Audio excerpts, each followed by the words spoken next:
Henry and Gordon were lonely when Thomas left the yard to run his branch line. They missed him very much. They had more work to do and had to fetch their own coaches. They didn't like that. James grumbled too. "We get no rest, we get no rest," they all complained. But the coaches only laughed. "You're lazy and slack, you're lazy and slack," they answered. Altogether, the engines were causing the Fat Controller a great deal of trouble. The big stations at both ends of the line each have a turntable. The Fat Controller had made them so that the tender engines can be turned round, because it is dangerous for them to go fast backwards. Tank engines like Thomas don't need turntables. They can go just as well backwards as forwards. But to hear Gordon talk, you would have thought that the Fat Controller had given him a tender just to show how important he was.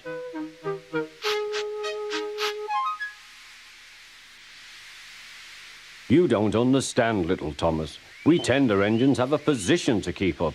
It doesn't matter where you go, but we are important. And for the Fat Controller to make us shunt trucks, fetch coaches, and go on some of those dirty sidings, it's not the proper thing." Thomas chuckled and went off with Annie and Clarabelle. "Disgraceful," Gordon hissed as he ran backwards to the turntable. The turntable was in a windy place close to the sea, and if he was not on it just right, he put it out of balance and made it difficult to turn. Today, Gordon was in a bad temper, and the wind was blowing fiercely. His driver tried to make him stop in the right place, but Gordon wasn't trying.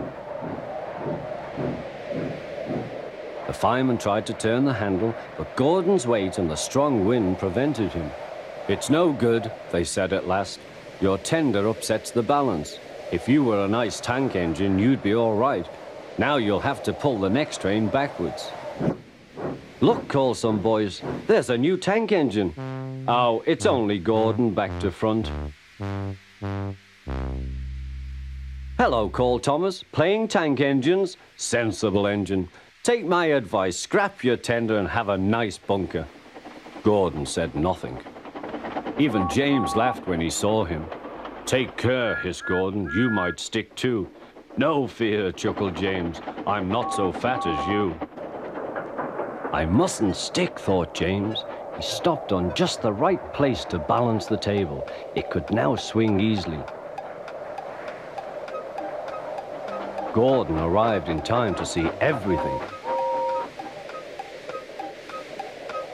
James turned much too easily.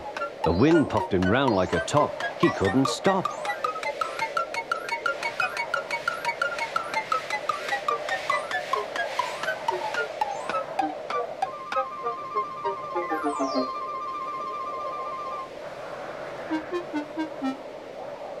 "Well, well," said Gordon, "are you playing roundabouts?" Poor James, feeling quite giddy, rolled off to the shed without a word.